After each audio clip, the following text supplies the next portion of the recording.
সামনে বেশ কিছুটা সময় আমরা প্রত্যেক বছরই যাপন করি দুই মহান শিল্পীর শ্রদ্ধায়। এবছরেও সেই একই কারণে আমরা একযোগ হয়েছি আমাদের দিদির বাড়িতে।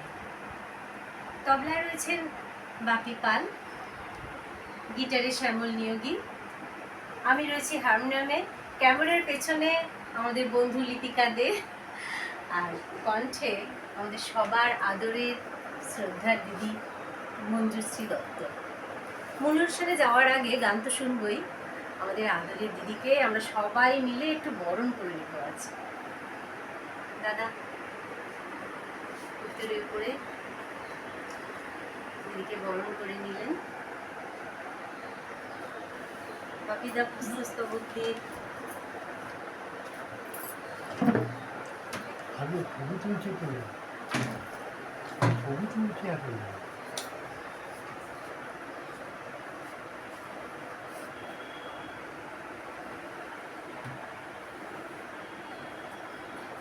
আর আমাদের তরফ থেকে একটু মিষ্টি দিবি। প্রত্যেকবার আমরা আসি, খাওয়া দাওয়া করি, এবারে আমরা ঠিক করলাম আমরাও একটু দিদির জন্য যদি কিছু করতে পারি। হ্যাঁ, এটা আপনার কাছে থাক। আশীর্বাদ করবেন দিদি, আমরা সবাই মিলে এইভাবেই কাটাতে পারি। এইভাবে গানে গানে এই বয়সে যেভাবে উনি জীবন কাটাচ্ছেন, আমরাও যেন এরকম চলতে পারি।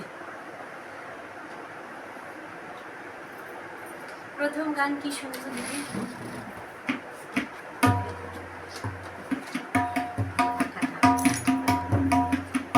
গানে যাই। প্রথম গান কি দিদি শুনবো? 1 নম্বর গান প্রথমে আমরা শুনবো তোমার পূজার ছলে। ও দাঁড়িয়ে থাকবে নাকি?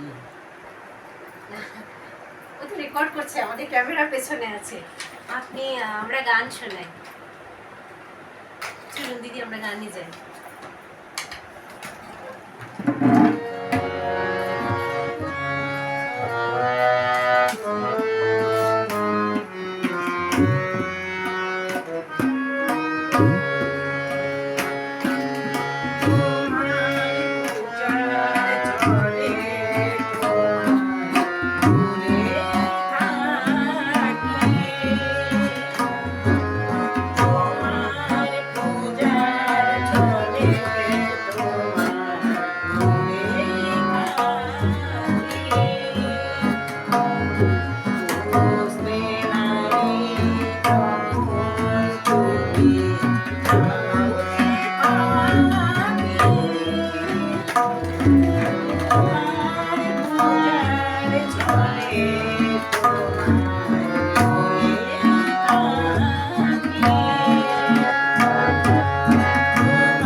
বাবা।